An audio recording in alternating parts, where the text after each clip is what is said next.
Episode 480। Luffy S को बचाने जा रहा है लेकिन बीच में गार्प इंटरफियर कर देता है। लूफी अपने दादाजी गार्प को बोलता है कि रास्ते से हट जाओ। गार्प गुस्से में रहता है और धीरे धीरे वो ब्रिज कोलैप्स होते रहता है। कोबी होश में आ जाता है। मेरिन्स लूफी पर एम करते हैं बंदूक फायर करने के लिए, लेकिन बोआ हैंकॉक उन्हें रोक लेती है। अपना डेविल फ्रूट पावर भी यूज करती है। गार्प गुस्से में कहता है कि तू मुझे पार करके निकलना चाहता है तो मुझे मेरिन की तरह ट्रीट कर जिस तरह से तूने बाकी मेरिन्स को ट्रीट किया था। पास्ट का सीन दिखाया जाता है जहाँ पे लूफी अपना ट्रेनिंग कर रहा होता है बंदरों के साथ। लूफी पूछ रहा होता है कि ये ट्रेनिंग किसके लिए है। गार्प कहता है कि तुम एक मरीन ऑफिसर बनने वाले हो इसीलिए। लूफी कहता है कि मुझे मरीन ऑफिसर नहीं बनना है, मुझे तो सिर्फ पायरेट बनना है। और गार्प लूफी को एक सर पे मारता है। इवन यहाँ पर लूफी का ट्रेनिंग एक बड़े से गोरिल्ला के साथ भी होता है। उस वक्त लूफी के पास एक डेविल फ्रूट पावर था जिसको वो कंट्रोल नहीं कर पाता था। लूफी अपने ग्रैंडपा को एक सीक्रेट बताना चाहता है। लूफी मुस्कुराते हुए कहता है कि मुझे पायरेट नहीं बनना है और गार्प बहुत ज्यादा खुश हो जाता है इस बात को लेकर। वो कहता है कि मैं पायरेट से भी बहुत ही कूल पायरेट बनूंगा, मैं किंग ऑफ द पायरेट्स बनूंगा। गार्प बहुत ज्यादा गुस्सा हो जाता है और कहता है कि मैं तुझे पायरेट बनने ही नहीं दूंगा और लात मारता है जोर से।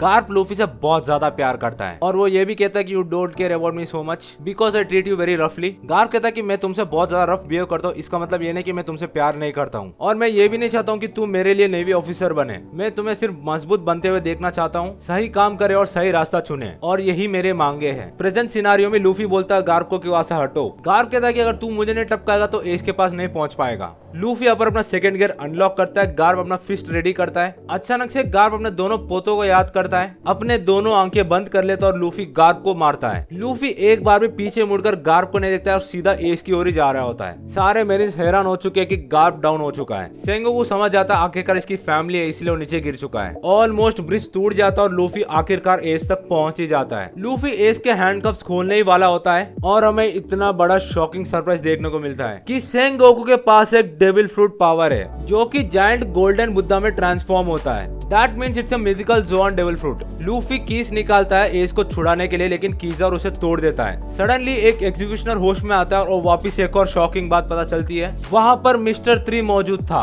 सेंगोकू लूफी पर स्ट्राइक कर ही रहा होता है। लूफी अपना मुंह करता है जायंट बैलून और मिस्टर 3 अपने कैंडल वैक्स से एस को सुरक्षित रखता है। सेंगोकू का फोर्स इतना ज्यादा होता है कि पूरा एग्जीक्यूशन प्लेटफॉर्म ही टूटने लगता है। बगी को भी पता चल जाता है कि मिस्टर 3 कहाँ पर है। एक छोटा सा फ्लैशबैक दिखाया जाता है मिस्टर 3 कैसे अपने बेस को बदलकर आया था एग्जीक्यूशनर बनकर। फाइनली मिस्टर 3 वो कीस बना देता है सिर्फ और सिर्फ मिस्टर 2 के लिए। लूफी कीस डाल देता है हैंडकफ्स के अंदर और नीचे से मरीन्स कैनन्स फायर करते हैं और एक बहुत ही बड़ा एक्सप्लोजन होता है। नीचे जमीन पर हैंडकफ्स गिर जाते हैं और एक फायर जनरेट होता है जिस पर व्हाइट बेड का एम्बलम होता है।